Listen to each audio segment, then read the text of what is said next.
Hi అండి, welcome to our channel శోభను vlogs. అందరూ ఎలా ఉన్నారండి? మేమైతే చాలా చాలా బాగున్నామండి. మీరంతా కూడా బాగుండాలని దేవుని మనసారా పెట్టుకుంటున్నానండి. ఉదయం లేచిన వెంటనే పనులన్నీ చకచకా చేసేసుకొని స్నానం చేసి దీపారాధన అయితే వెలిగించుకొని ఇంకా వంట అయితే స్టార్ట్ చేశానండి. వంట తొందరగానే స్టార్ట్ చేశాను, ఎందుకంటే ఇంక నేను టిఫిన్ కూడా చేయలేదు. ఆకలేస్తుంది, పెందలాట తినేసేయొచ్చులే అని చెప్పేసి ఫ్రెష్ కలుపుకొని తాగుతూ ఓ పక్క స్టవ్ పైన అన్నము, ఓ పక్క చామంతుల పులుసు అయితే పెట్టేశానండి. అవి ఉడుకుతా ఉన్నాయి. వేడివేడిగా ఫ్రెష్ అయితే తాగేశాను. వంట అయిపోగానే పెందలాడే భోజనం అయితే చేసేసాను.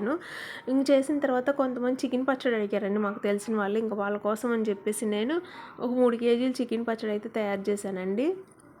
ఇప్పుడిప్పుడే మెల్లిమెల్లిగా స్టార్ట్ చేశాను. ఒక్కొక్కళ్ళు అడుగుతున్నారండి. పచ్చడి కూడా చాలామంది టేస్ట్ చేసి నచ్చిందని చెప్పారు. స్పైసీగాను టేస్ట్ కూడా చాలా బాగుందన్నారు. మటన్ పచ్చడి, రొయ్యల పచ్చడి కూడా చేశానండి. ఇంకా అలాగే మాకు తెలిసిన ఆవిడ ఒక ఆమె పక్కన ఆంటీ వాళ్ళకి పాలు పోస్తుంది అయితే ఇంకా తను జున్ను పాలు తెచ్చి ఇచ్చిందండి. లీటర్ వచ్చేసి 250 రూపాయలు అంటండి. కానీ జున్ను చాలా బాగా వచ్చింది. తిని కొన్ని నెలల సంవత్సరాలు కూడా అవుతున్నాయండి. చాలా రోజులైంది. చాలా ఇష్టంగా